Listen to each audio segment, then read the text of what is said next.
Power women अगर आपने पढ़नी है तो आप नीता अंबानी को पढ़ें। 60 साल खातून, हिंदुस्तानी कल्चर से जुड़ी खातून नीता अंबानी 110 मिलियन डॉलर से अपने बेटे की शादी करने जा रही हैं अनंत की राधिका के साथ।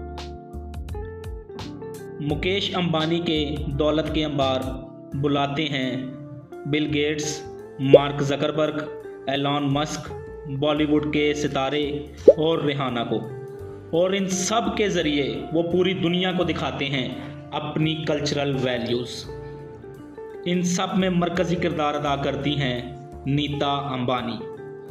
मुझे ये बताएं कि हम कब नीता अंबानी जैसी हदीका कियानी और इन सब ख़वातीन को पूरी दुनिया को दिखाएंगे जो हमारी पहचान है, जो हमारी कल्चरल वैल्यूज़ को ज़िंदा रखे हैं, और हम कब इन ख़वातीन के ज़रिए पावर वुमेन को रिप्रेजेंट करेंगे।